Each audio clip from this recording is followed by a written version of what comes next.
Good morning, rebels, or maybe hello, commuters, if you're on your way into work.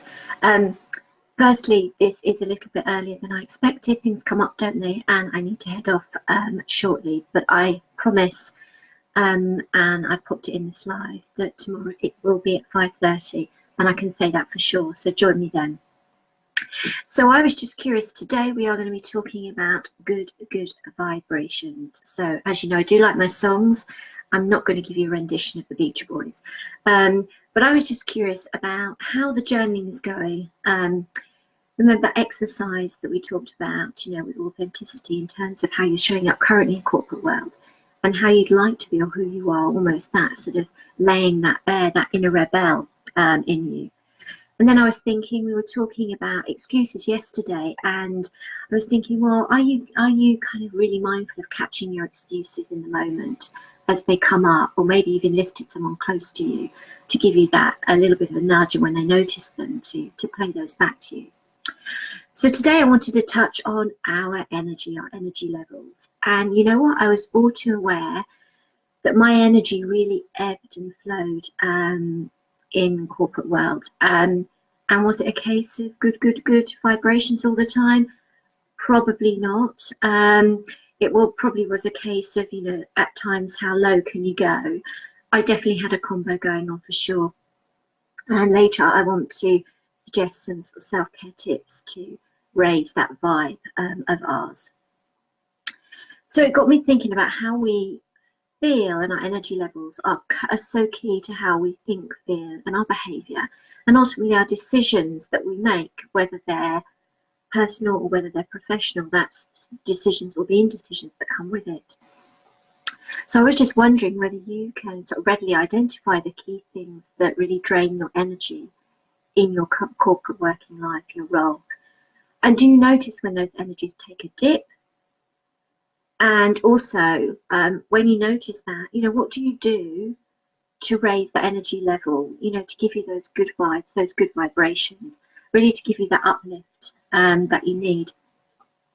Now, actually, depending on where you are and stepping out of corporate world, actually stepping out of corporate world can give you just that.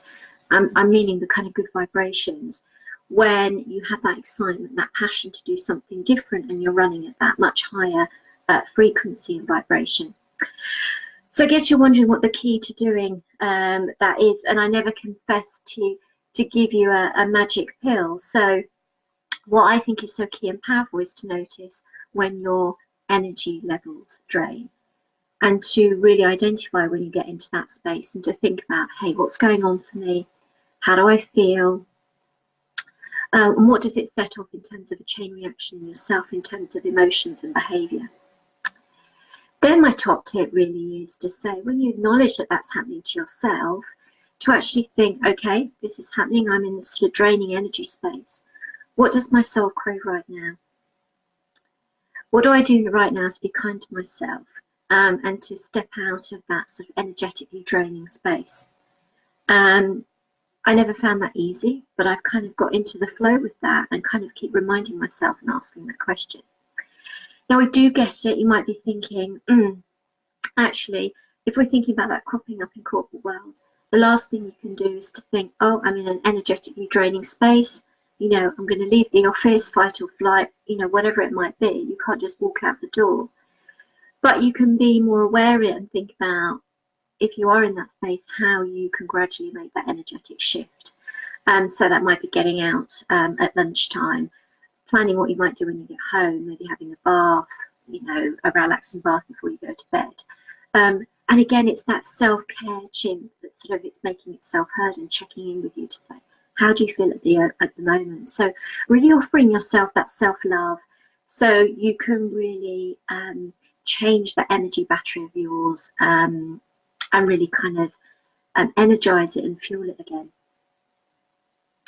Why does this feel so important? If your energy is truly drained, then what it says to me is that our mindset can go off on a bit of a rampage again. And then, as you know, the story and the pattern from there, as I've mentioned in previous lives. So it's thinking about what can you do from a place of self-love to acknowledge that the battery's drained and you need to charge it. That was the word I was looking for earlier, to charge it with some good vibes. So maybe have a think when you're traveling home or traveling on the way to work now, is to make note of some of the things that you like to do and you will do when you notice that you're in this draining space. Some of the things that I do, and the list is not endless, is sometimes I write down 5 things that I'm grateful for, even at the beginning or the end of the day. Thinking about what it means to be me and writing down what it means to be you. Maybe listening to a song that inspires you, doing some meditation. Shortly, a little bit later, I'm going to drop in a freebie for you to listen to a meditation that I created to help you do just that, to relax. Maybe making a list of all the accomplishments you've achieved. As I said, going for a walk and enjoying nature. That good old journaling, write down what's going on in your head. Do something for fun, pampering yourself, deep breathing. The kind of list can go on. I'm sure there's a lot of things that you can come up with. So if you are in that sort of energetic draining space, thinking about the impact that it can have on your decisions in your personal and professional life, and thinking about, so what am I going to prioritize? What is going to be my self-care, if you like, non-negotiables each day? And what am I going to start to think about to do today as I head into work? So I am going to be back tomorrow. Tune in tomorrow at 5:30, just before the weekend, and it will be that time. I promise I'm not going to go off piece. Obviously, these things happen, things come up unplanned, and you need to go and attend to those. So, and let's set ourselves up for the weekend. I'm aware that it's International Women's Day, so already I'm thinking the kind of affirmation with strong, powerful women that take action, and also with the weekend ahead of us, let's think about how we can be really mindful of how we are choosing to look after ourselves and rest and recuperate over the weekend. I know it's tricky, with busy lives, personal lives, family and children, but let's have a talk about that tomorrow. So have a good Thursday as you're making your way into work. I hope you've enjoyed today. Something that I want to mention that I knew I would forget, but I'm reading a great book at the moment. It's called The Self-Care Project by Jane Hardy. I think the title is How to Let Go of the Frazzle and Make Time for You. A really refreshing, great book. So I suggest having a look at that as well. So I'll put the meditation in a little bit later. Enjoy today. You know where I am if this really sort of hits the spot for you and you think you could benefit from one-to-one coaching. I'll leave that with you now. Have a great day, everyone, and I'll talk to you tomorrow. Cheers. Bye for now.